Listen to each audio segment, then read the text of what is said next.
My name is Serena, and at 27 years old, I recently got married back home. Growing up, my father and brother subjected my mother and me to harsh treatment. We were treated more like servants than family. Any command from my father or brother had to be obeyed immediately. Any delay resulted in harsh scolding. This treatment began in my early childhood. "Hurry up. Why are you so slow?" was a constant refrain. Even a child in elementary school could do better than you. My father would berate. "Women are worthless," he declared, silencing any protest with a sharp "shut up."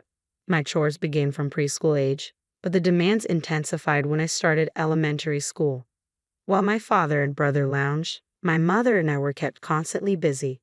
Whenever they desired something, whether a drink or ice cream in the depths of winter, we were expected to fetch it immediately, regardless of the inconvenience. As a result, my mother and I were perpetually exhausted.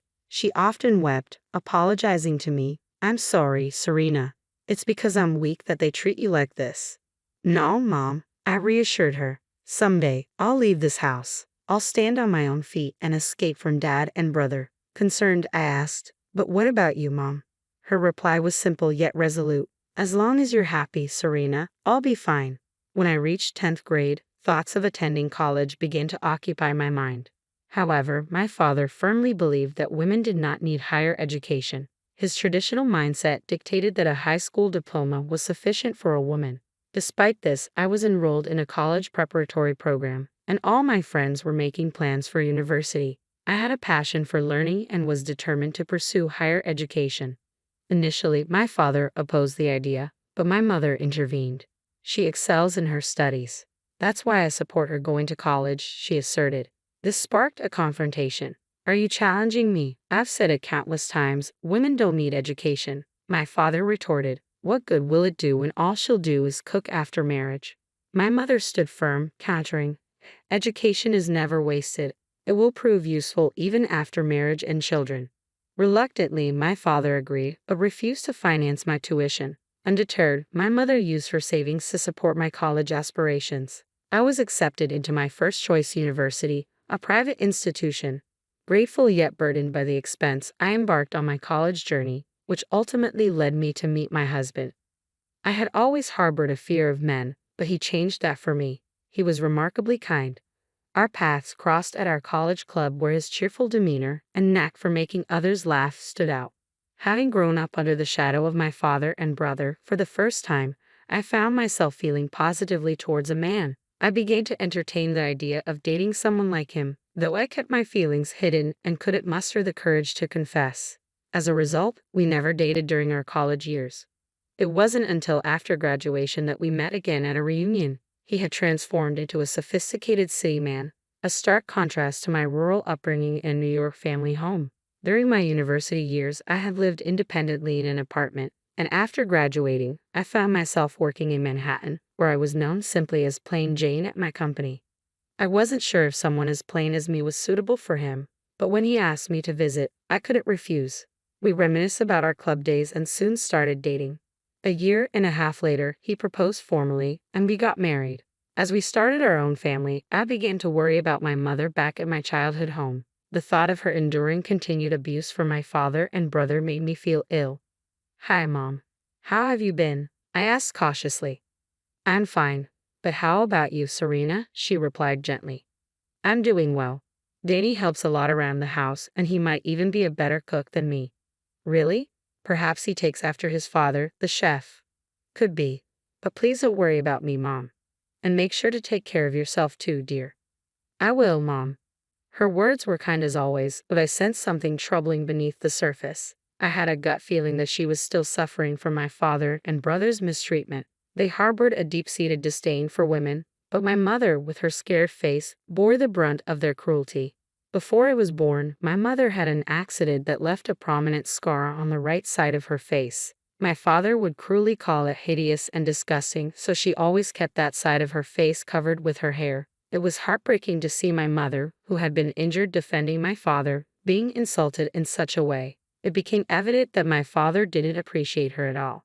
Even my brother joined in, saying heartless things like, "Don't come to the open house. You're disgusting." I believe that such words should never be spoken, especially within a family. One sweltering midsummer day, my husband and I were enjoying a pleasant evening with chilled beer and snacks. Suddenly, the doorbell rang just before 9 p.m., leaving us wondering who could be calling at such a late hour. As we opened the door, there stood my mother. "Oh, Danny, Mom, what brings you here at this hour?" I asked, surprised. "Could you lend me $20? I'm sorry for bothering you, Serena and Danny," she replied softly. $20 is fine, but what happened?" I inquired, concerned. "I thought I'd go to a motel or something," she murmured. "A motel? What do you mean?" I pressed gently.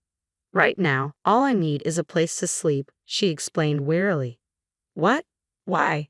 Did something happen?" I asked, growing increasingly alarmed. "They kicked me out of the house, your father and his lot. I have no money," she confessed.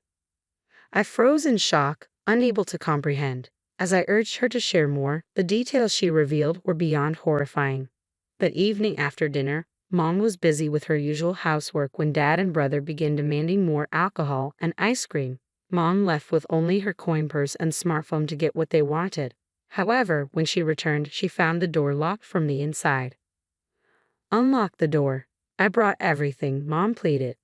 "Just leave it there. We don't need you anymore," Dad's harsh voice replied. "Drop what you bought and disappear. Worthless wife," brother added cruelly. This left Mom utterly distraught. She had spent almost all her money and couldn't even afford a taxi, forcing her to walk all the way back home. "That's what happened." "That's terrible. Maybe you're just useless now," Mom lamented. "Serena, let's have your mother live with us," my husband suddenly suggested. "Really? Are you sure?" I asked in surprise. "Yeah, we have extra rooms. She can have one," he assured me. "But I don't want to intrude on your newlywed life," Mom protested. "It's okay. I see you as my own mother," my husband insisted warmly. "Thank you," Mom exclaimed tearfully. She must have been deeply moved by his kindness, something she likely wasn't used to experiencing. My husband had lost his mother young and was raised by his hard-working chef father. He had earned a college scholarship and understood the pain of others. Having such a husband, I came to realize how fortunate I was. He was the complete opposite of my father and brother. From then on, we began our life together as a trio. Whenever we returned home, Mom always had a hot meal waiting for us. "You don't have to go through all this trouble, Danny, and I can help with the housework," I offered. "It's okay. I want to do this." "Thank you, Mom," my husband insisted warmly. After a comforting home-cooked meal from Mom, I was feeling a bit guilty and relaxed when the doorbell suddenly rang. To my surprise, it was my father and older brother. "You're here after all. How could you send me a text like that? I don't want to be with you anymore." "What's that supposed to mean?" my father bellowed. "I simply told you how I feel," Mom retorted calmly. "Oh, you're getting bold now. Since when did you start acting so high and mighty?" my father sneered. "You were the one who asked me to leave, right? So I'm suggesting we get a divorce?" Mom shrugged. "I don't need an old lady like you around, but if we're divorcing, you better pay me alimony," my father demanded.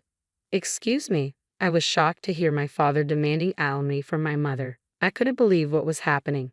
"Isn't that young guy I saw with you your new boyfriend? That's cheating, isn't it?"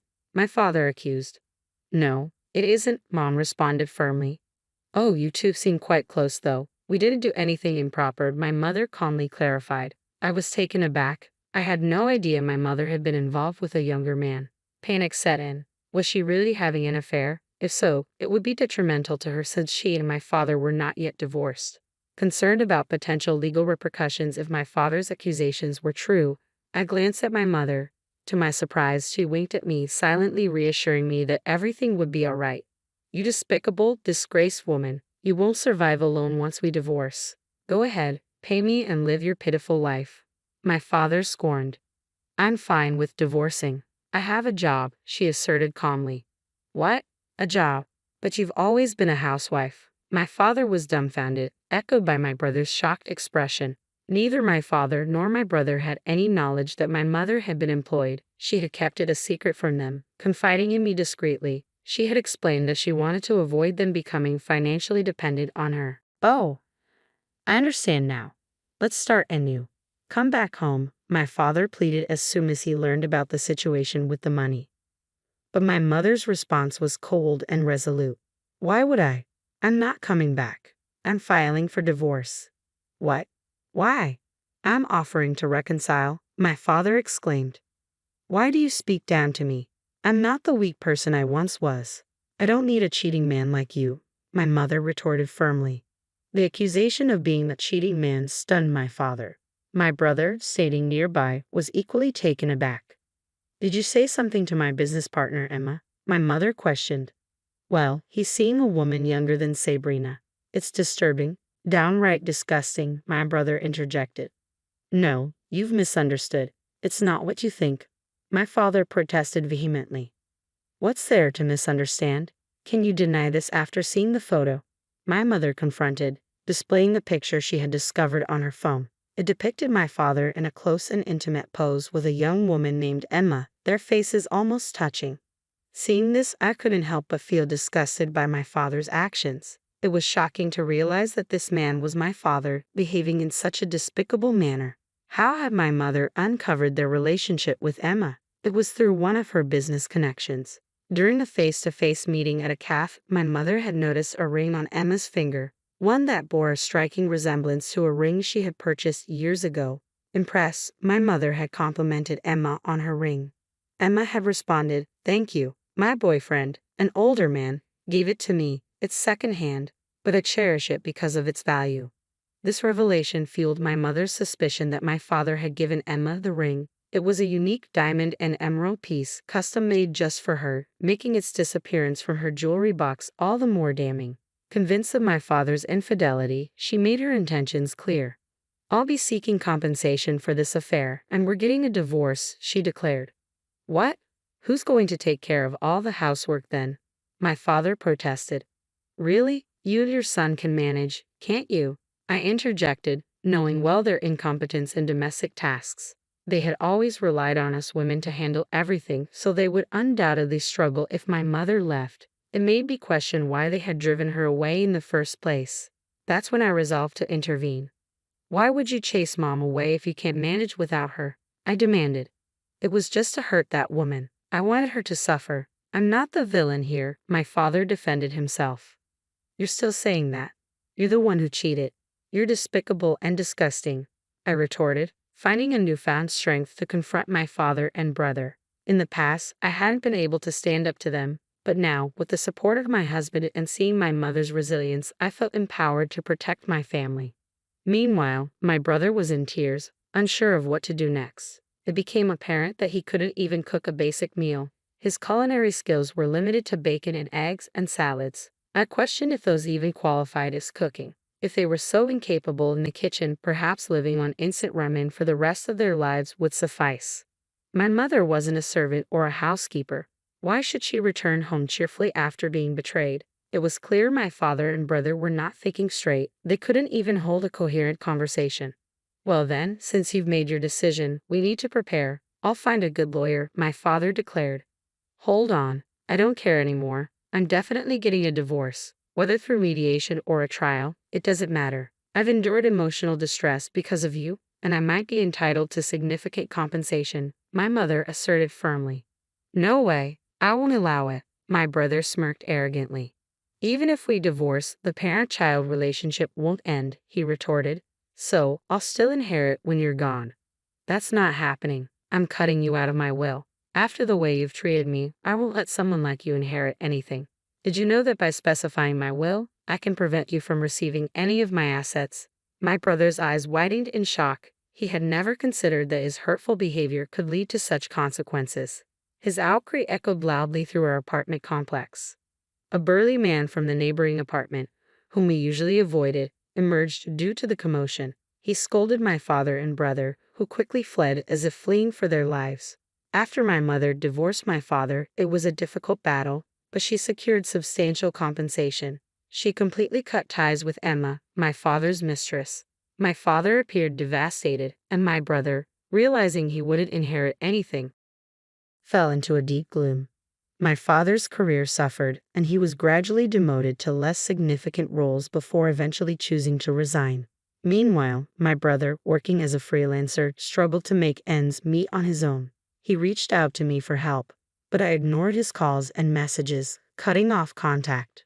Following the divorce, my mother moved to a different apartment, feeling it best to create some distance from us. While my husband felt a sense of loneliness, I believed the separation might be beneficial. Even now, the three of us occasionally gather for dinner, which is truly enjoyable.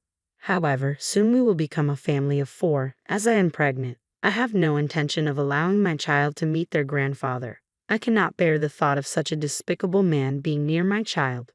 From now on, I am determined to become a stronger woman for the sake of my husband, my mother, and my child.